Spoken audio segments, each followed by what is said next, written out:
the Bible Study Podcast, episode 697. I'll tell you why, but this is a special episode of the Bible Study Podcast.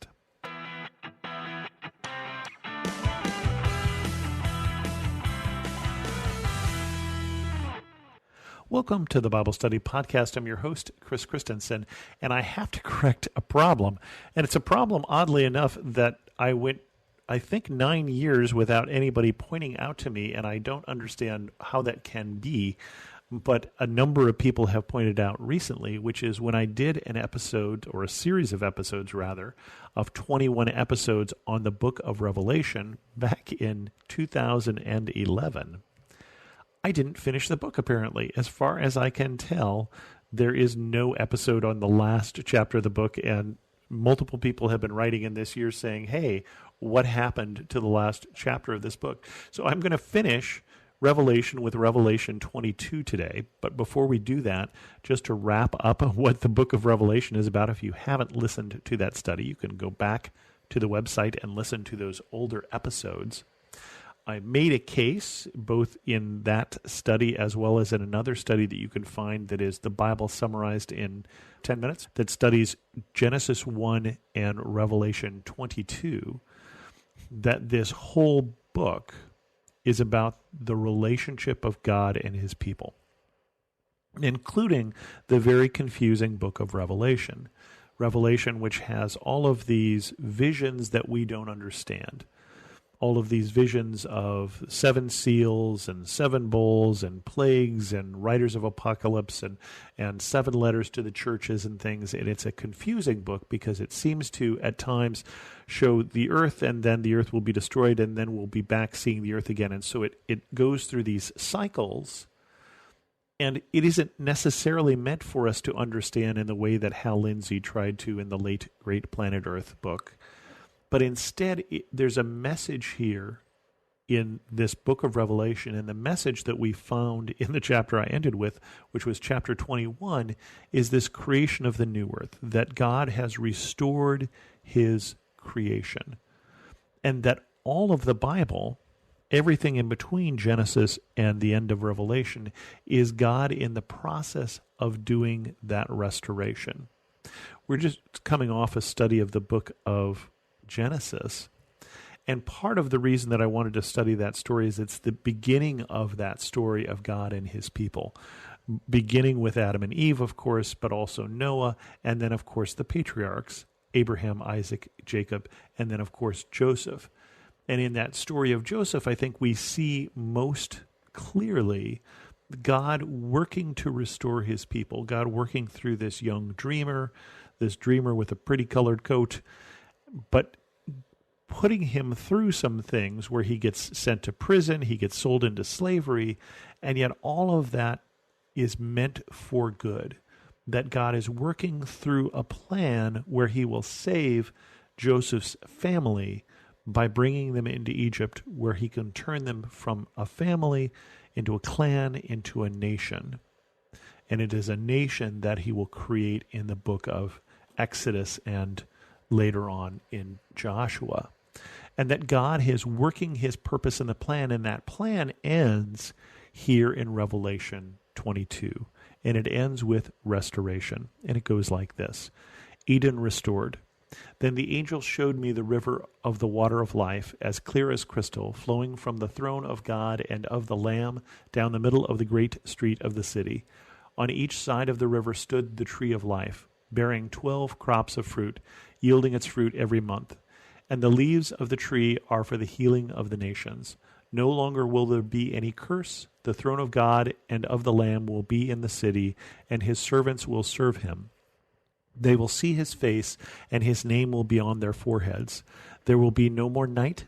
They will not need the light of a lamp or the light of the sun, for the Lord God will give them light, and they will reign forever and ever.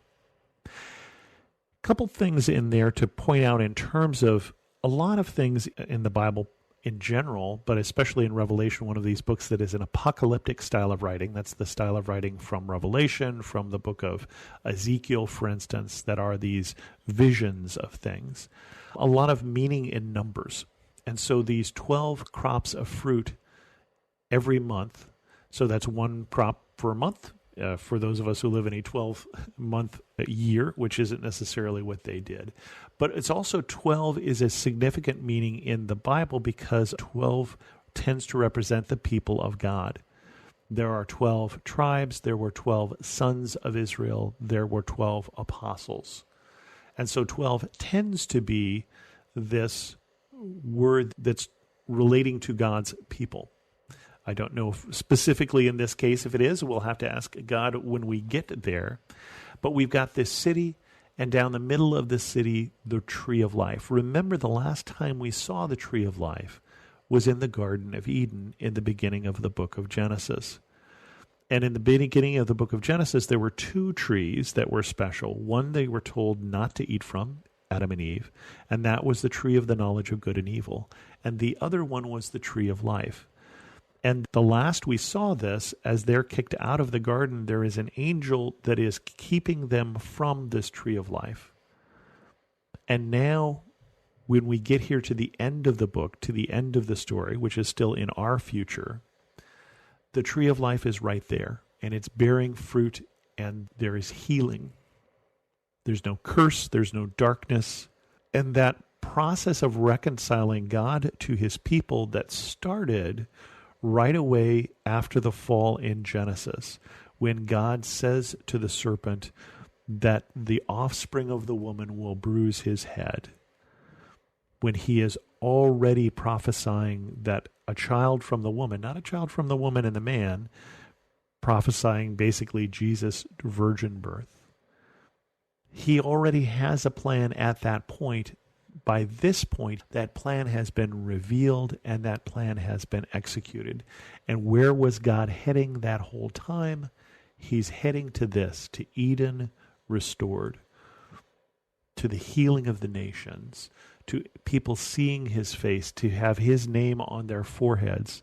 Now, his name on their foreheads, that reminds me of two different things. One is earlier in the book of Revelation, we're told the mark of the beast, and that people will be marked with that. And that's certainly one thing you can think of, but also think about the law and how the law was supposed to be bound on our doorposts and on our foreheads. And so basically it was the mark of whose you are, whether it's the beast here from the book of Revelation or God's here at the end of Revelation, that everyone has been reclaimed and marked with ownership. If you think of the movie Toy Story, when they look at the bottom of Buzz Lightyear's foot and it has Andy written on it, it's the mark of whose we are. But it's on our forehead. And there's no more night. And of course, light and darkness are used in the Bible usually for metaphors for good and evil. Is this metaphorical that there will be no night? I don't know. But it certainly is filling in that there will be healing and then there won't be that evil. There won't be that darkness anymore.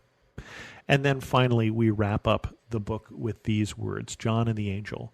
The angel said to me, these words are trustworthy and true. The Lord, the God who inspires the prophets, sent his angel to show his servants the things that must soon take place. Look, I am coming soon. Blessed is the one who keeps the word of the prophecy written in this scroll. I, John, am the one who heard and saw these things. And when I had heard and seen them, I fell down to worship at the feet of the angel who had been showing them to me. But he said to me, don't do that. I am a fellow servant with you and with your fellow prophets, and with all who keep the words of this scroll. Worship God. Then he told me, do not seal up the words of the prophecy of this scroll, because the time is near. Let the one who does wrong continue to do wrong. Let the vile person continue to be vile.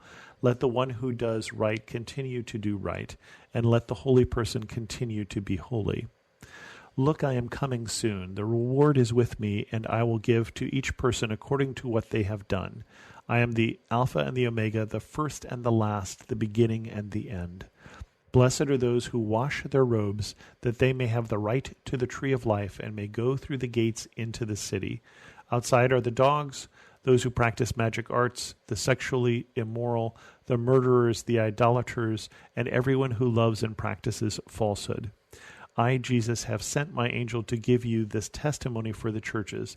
I am the root and the offspring of David, and the bright morning star. The Spirit and the bride say, Come. And let the one who hears say, Come. Let the one who is thirsty come. And let the one who wishes take the free gift of the water of life. I warn everyone who hears the words of the prophecy of this scroll. If anyone adds anything to them, God will add to that person the plagues described in this scroll. And if anyone takes words away from this scroll of prophecy, God will take away from that person any share in the tree of life and in the holy city, which are described in this scroll. He who testifies to these things says, Yes, I am coming soon. Amen. Come, Lord Jesus. The grace of the Lord Jesus be with God's people. Amen. A rather long section there. A couple different things. One is that the angel says, don't worship him. He's just a servant like John is, like we are. Worship God. And then there's this theme here that Jesus is coming soon. And that's a frustrating theme because to us, 2,000 years does not seem soon. And there's two different ways to interpret that have traditionally been used. One is that portions of this book have to do with the persecution that the Christians will go through under the Romans, and that there is words in this that were really meaning to be applied in the first century. But also, I think it's just one of those things where 1,000 years is like a day to God, where our definition of soon and his are not the same.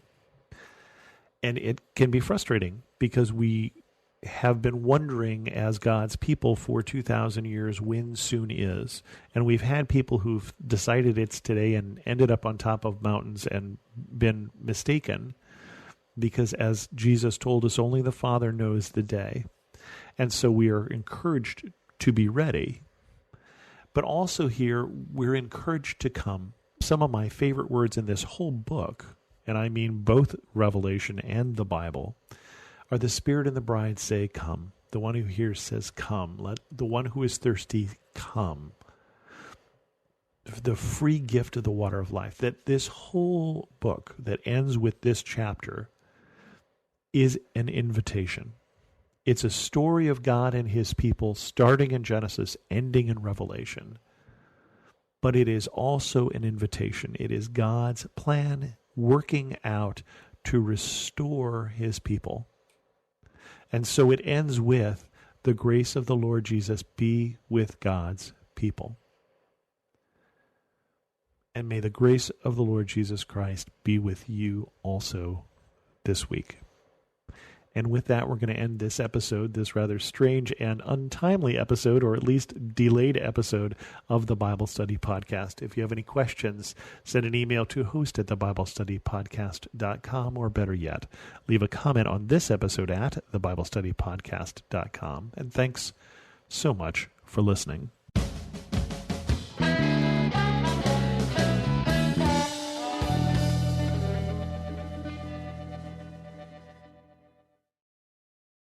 Rejoice always.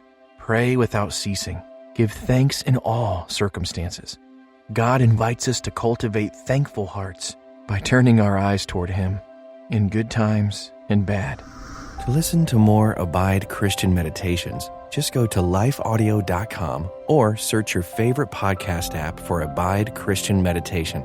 You can also download the Abide app for more biblical meditations at abide.com.